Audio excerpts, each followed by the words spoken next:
This was a disgrace. This was a rigged trial by a conflicted judge who was corrupt. Former President Donald Trump lashing out after he was found guilty of all 34 counts in connection with the hush money payment to an adult film star, Stormy Daniels. This morning, the former president is expected to hold a press conference after a Manhattan jury made him the first former U.S. president to be convicted of a crime. Let's get to CBS News' Jared Hill. He's outside of Trump Tower with more on this verdict, also the reaction, and then, of course, what everyone's waiting for is what comes next. Good morning.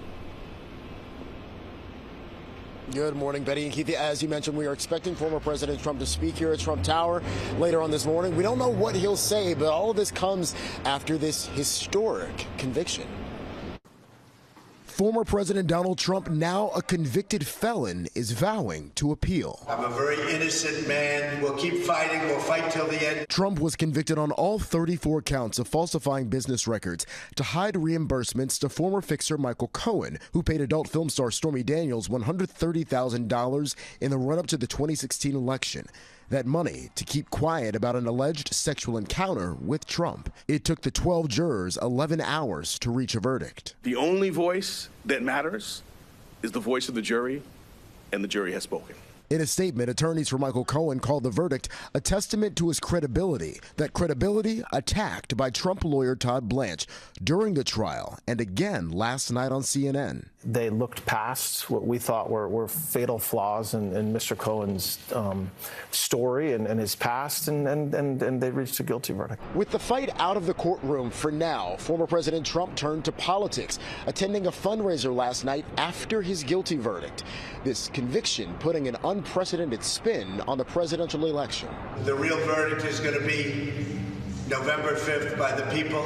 The Trump campaign almost immediately pushed fundraising messages, claiming he's a political prisoner. President Biden's campaign also fundraising with a message: there is still only one way to keep Donald Trump out of the Oval Office, at the ballot box. Trump's sentencing is scheduled for July 11th, just 4 days before the Republican National Convention. Jared Hill, CBS News, New York.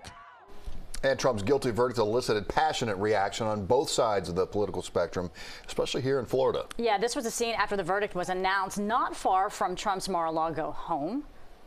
It made me feel like, hey, we better start fighting, because this is a day that will go down in history. I'm pleased with the outcome of it. 6 bankruptcies, 4 indictments, 90-something counts of indictment. I could go on and on. I mean, he's a terrible person. Protesters and counter-protesters also gathered outside of Versailles' Cuban restaurant. Reaction from people in Coconut Grove, a little more tempered. What does that say? What does that say for our future? What does that say to our children? What does this mean for the world we live in? I do think overall and collectively, there are bigger fish to fry out there, and especially... Keep it right here for continuing coverage of the hush money trial. That's at 7, right after CBS News Miami Morning Edition.